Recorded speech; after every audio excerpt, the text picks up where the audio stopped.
I have this interesting, I find this fascinating, interview with the U.S. ambassador to Canada. This is Trump's ambassador to Canada. And he sits here. I just find his lack of self-awareness, his lack of basic rational thought on this issue. I find it fascinating because he seems to be genuinely perplexed by the idea that Trump talking about Canada being the 51st state and this idea of the United States conquering Canada, which we did fight a real war over once. I mean, the War of 1812 also had to do with American sailors being pressed into service, which is less talked about on the British side, but also with the fact that, you know, we wanted Canada. We saw Canada as a potential threat, as a way for the Russian to relaunch the Russians to, not the Russians, I said the Russians, my goodness, Freudian slip, as the British to relaunch an attack on the United States. But at the end of the day, we fought that war. It's been over 200 years. Most of that beef's gone. But if you go up there and you say 51st state, we'll conquer you, haha, and you talk down to a people, they're not going to take that well. He doesn't seem to get that. And he just struggles with that concept for like 2 minutes talking to this interviewer. He just seems generally baffled. Here, I'll just get myself in trouble. No, okay, go yeah, ahead. Go ahead, I'll go somewhere else. But let me tell you, I mean, I go around the country and people will say, Pete, you just don't understand why we're so mad about the 51st state. It's kind of like, yeah, you're right, I don't. Okay? Well. And then I read, you know, all I can say is to my Canadian friends is you don't understand, because I read the media. If I bought you Classics of Moral and Political Theory Volume 3 and you had a P.O. box, it has Locke, Rousseau, Mill, Hobbes, Kant, the whole shooting match. Best philosophy book I've read among many. Thank you very much. I don't have a P.O. box, so I don't know where I could figure that out. I mean, maybe I should have a P.O. box, but I'm not in the United States long enough to, I think it really makes sense to have a P.O. box. But if you recommend it, if you DM me the link, I mean, you sent me some money, I could probably buy it, right? I'm sure I can get it secondhand somewhere.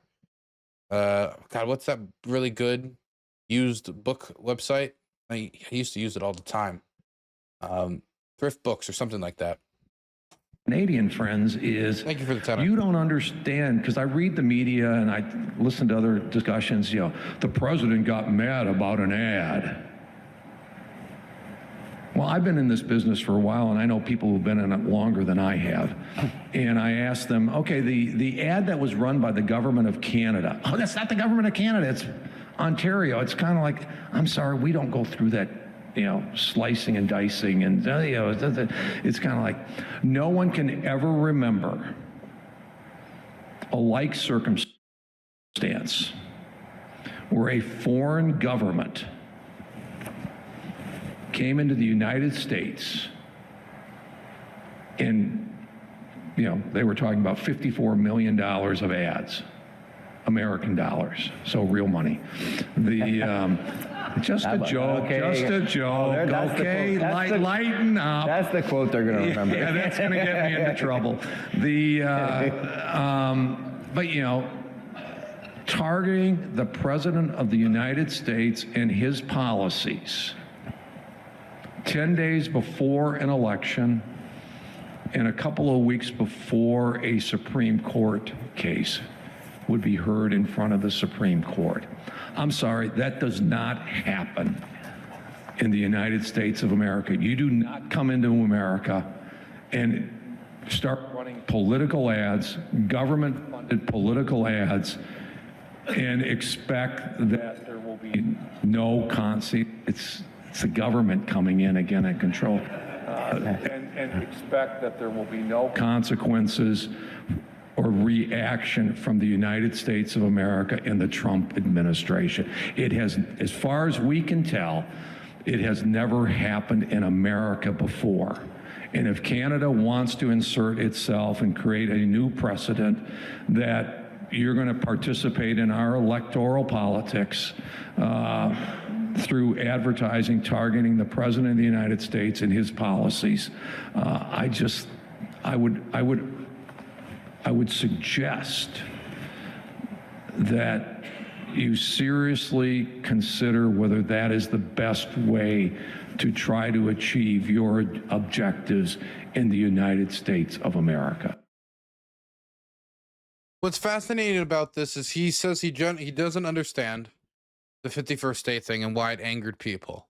Why a nation state that has toiled domestically, internally over the idea of what is their national identity to be defined as something more than just the, as the not America of North America, to denounce them as nothing more than the 51st state, and to float non-seriously by Trump, but also sometimes non-seriously, semi-seriously, when he talks about Greenland and as a pressure tactic against the Canadians, likely territory, but to use like territorial grabs or conquering as even a pressure tactic to basically tell someone we got the big gun, we could shove it in your goddamn mouth transnationally, doing that to the Canadians and then an indigenous nation state. And when we're talking about North American indigenous peoples, Greenland is the territory that's largely still indigenous. It's largely still the same people that made up that land before, Columbus sailed the ocean blue and such. And we're still coming over to them and talking about this territory like we could conquer it. If you don't give us what we want, we will conquer it.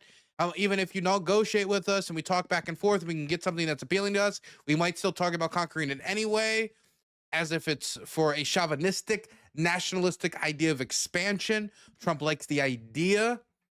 He likes the whiff. He likes the smell, the incense of colonialism, the incense of blatant, territorial land grabs. There's something about how big Greenland looks at a map that'll make America look bigger. Maybe he likes that idea. Either way, if he talks that way seriously, and he seriously wants that idea of a conquering of Greenland to be considered, and then he talks about Canada in such a downward, talking down to you way, then he shouldn't be surprised that he gets the negative response. And as the ambassador to Canada, it's a little silly he's talking like this. I understand that his job is to soften Trump's position. So maybe he's saying, why would people be upset about this?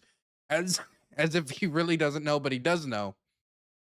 But if his job is to be ambassador to Canada, he is not helped by pretending not to know why people are upset about it.